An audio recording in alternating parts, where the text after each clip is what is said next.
इस वक्त की सबसे बड़ी खबर भारत और टर्की को लेकर आ रही है और देखा जाए ग्रीस का भारत को समर्थन मिला है और देखा जाए ये भारत के अंदरूनी मामलों से जुड़ा हुआ है और खासकर कश्मीर मुद्दे में टर्की के दखल देने से ये मुद्दा जुड़ा है और देखा जाए पाकिस्तान का टर्की फिर से समर्थन कर रहा है। वही टर्की जब भूकंप आया था तब खास तौर पर टर्की की मदद करने के लिए भारत ने सबसे पहले हाथ आगे बढ़ाया था, लेकिन आज फिर से वही भारत के खिलाफ जवाबदेही कर रहा है। देखा जाए इन सबसे संबंधित ये खबर हम जानने वाले हैं और ये भी डिस्कस करने वाले हैं किस तरह से ग्रीस सरकार पिछले काफी लंबे समय से भारत सेना की मदद कर रहा था और देखा जाए अब भारत की सेना ने इसकी आवाज सुन ली है और देखा जाए टर्की के खिलाफ अब भारत जंग छेड़ने को तैयार है। भारत ने टर्की की छाती के ऊपर इंडियन नेवी की वारशिप चढ़ा दिया है और भारत की सबसे घातक BrahMos super sonic cruise missile के साथ आगे बढ़ रहा है और यह भी चर्चा करेंगे कि आज की डेट में भारतीय नेवी अब टर्की के बॉर्डर तक कैसे पहुंच चुकी है और किस तरह से एक बड़ा स्टेप लेने के लिए तैयार है, जो खास तौर पर देखा जाए टर्की के खिलाफ इतिहास रचने के लिए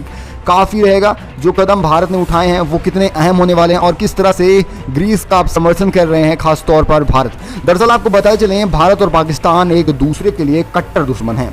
ठीक उसी तरह से देखा जाए ग्रीस और टर्की भी एक दूसरे के लिए कट्टर दुश्मन है। जहां एक तरफ देखा जाए थल सेना में बात की जाए तो भारत और पाकिस्तान एक दूसरे के दुश्मन बने हुए हैं, वहीं दूसरी तरफ देखा जाए समुद्री सीमा के विवाद को लेकर ग्रीस और टर्की में लगातार युद्ध होते रहते हैं और ये एक कट्टर दुश्मन माने जाते हैं। अब ये दोनों देश आपस में 200 किलोमीटर का लैंड बॉर्डर भी शेयर कर रहे हैं। हाल में ग्रीस और टर्की के बीच एक मेडिएशन सी यानी कि टेंशन काफ़ी ज़्यादा बढ़ गई है और देखा जाए झड़प होने को तैयार है। दोनों देशों ने एक दूसरे के खिलाफ हथियार की डिस्प्लेसमेंट करना शुरू कर दिया है। वहीं देखा जाए बात यहाँ तक पहुँच चुकी है कि आपको याद होगा कि फ्रांस पूरे विवाद में कूद पड़ा था इससे पहले जब विवाद हुआ था टर्की और ग्रीस को लेकर। वहीं ग्रीस के सुरक्षा के लिए फ्रांस ने अपने कई सारे बल और वारशिप भी भेजे थे, लेकिन इस बार देखा जाए फ्रांस के साथ साथ भारत भी ग्रीस का मदद करने वाला है। फ्रांस की इस मदद के बाद ग्रीस और फ्रांस पहले से ज़्यादा करीब आ गए हैं।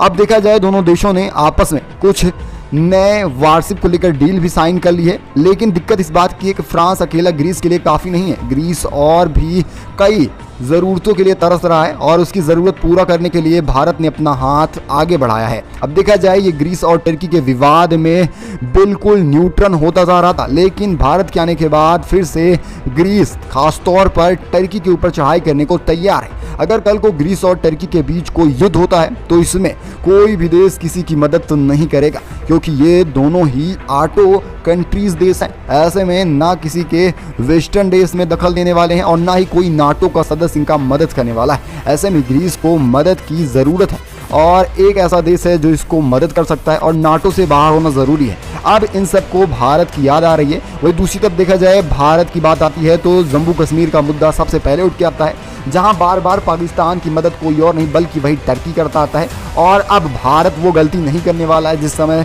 भूकंप के दौर यानी फरवरी में किया गया था। अब वो खास तौर पर ग्रीस का ही समर्थन करेगा। ये दोनों मिलकर भारत को कश्मीर मुद्दे के ऊपर लगातार गिराते रहते हैं। भारत को देखा जाए पाकिस्तान और टर्की यूनाइटेड नेशन के मंचों के ऊपर भी जब ये मुद्दा उठाया जाता है, पिछले कुछ सालों से आपने देखा होगा कि टर्की और पाकिस्तान इन दोनों देशों की सेनाएं आपस में मिलकर कई सारे युद्ध अभ्यास भी कर रही हैं और कई तरह के लेवल एक्सरसाइज भी करते रहते हैं। ऐसे में देखा जाए ये सोचने वाली बात है, अगर टर्की पाकिस्तान के साथ मिलकर ईस्ट मेडिएशन सी देखा जाए यानी प्रशांत महासागर में वहाँ पर कई तरह के नेवल एक्सरसाइज कर रहे हैं, तो वहीं दूसरी तरफ अब ग्रीस भारत की सेना के साथ मिलकर भी कई डिफेंस कॉर्पोरेशन को मजबूत करने में जुटी है और इनके लिए साइन भी करा चुकी है। यानी टर्की प्लस पाकिस्तान के खिलाफ अब इंडिया का रुख हो चुका है। अब देखा जाए स्टार्टिंग तो हो गई है, तो भारत की सरकार भारतीय सेना को ग्रीस में किस तरह से मिलिट्री एक्सरसाइज करने के लिए भेज रही है ये देखने वाली बात होती है। लेकिन जब टर्की की तरफ से लगातार कश्मीर मुद्दे में दखल की बात सामने निकल के आ रही तो उसके बाद भारत सरकार ने ग्रीस में अपने नेवल चीफ फेडरेशन भेज रहा है। वहीं देखा जाए स्टार्टअप भी खास तौर पर युद्ध अभ्यास के लिए शुरू किया जा रहा है। अब भारत और ग्रीस के नेवी बीच कॉर्पोरेशन लगातार बढ़ते जा रहे हैं, लेकिन जो इस बार कदम उठाया जा रहा है वो टर्की के खिलाफ होने वाला है। अब तक देखा जाए भारत ने कई ऐसे तरीके अपनाए जिससे टर्की का समर्थन किया जाए और टर्की के साथ उसके जो संबंध है वो काफ़ी मधुर बने, लेकिन हर बार देखा जाए टर्की ने बगावत की है और एक बार फिर से वही हुआ। जम्मू कश्मीर के मुद्दे को लेकर यूएन में जब इस मुद्दे को उठाया गया फिर से उसने पाकिस्तान का मदद किया, यानी कि पीओके को फिर से पाकिस्तान का ही पार्ट बताया। लेकिन खासतौर पर देखा जाए तो पीओके किसी और का नहीं बल्कि भारत का हिस्सा है, क्योंकि देखा जाए एक तरफ भारत ने इस बार सिर्फ मदद नहीं भेजी है, ग्रीस को खास तौर पर उसके साथ खड़े रहने को तैयार है और देखा जाए लेवल शिप भी भेज रहा है ग्रीस को। सबसे पहले आपको बताते चले हैं कि खास तौर पर टर्की और ग्रीस के बीच जो बॉर्डर डिक्लेयर होते थे वो खास तौर पर पहले से ही बाउंड्री बन गई थी, लेकिन अब आपस में फिर से इनके ओरिजिन को लेकर लगातार युद्ध, यानी कि टर्की लगातार कब्जा जमाने में आगे बढ़ रहा है। अब इसको लेकर ग्रीस ने खास तौर पर भारत से मदद मांगी है। वहीं देखा जाए इस रीजन में जहां टिटोरियल वाटसन नेशनल एक्सप्रेस यानी कि आइसलैंड के ऊपर जो एयर स्पेस है उसमें भी पूरी तरह से कंट्रोल जमा चुका है टर्की। अब इन सबको पाने के लिए ग्रीस के पास कोई और रास्ता नहीं है, क्योंकि नाटो का कोई भी देश मदद करने को तैयार नहीं है और इसके बीच काफ़ी लंबे समय से डिस्ट्रीब्यूट भी चल रहा था।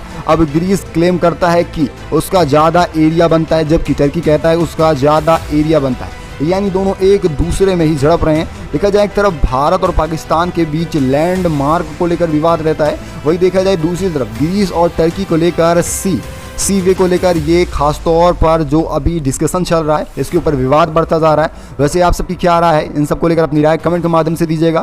क्या आज जिस तरह से ग्रीस को मदद चाहिए भारत की, तो भारत मदद करने को तैयार है, तो क्या एक समय बाद फिर उसी टर्की की तरह ग्रीस भी अपना रुख दिखाएगा? अपनी राय कमेंट के माध्यम से देना ना भूलेगा। इस खास खबर में बस इतना ही, मिलेंगे आपको लिबर्टी अपडेट के साथ, तब तक के लिए धन्यवाद।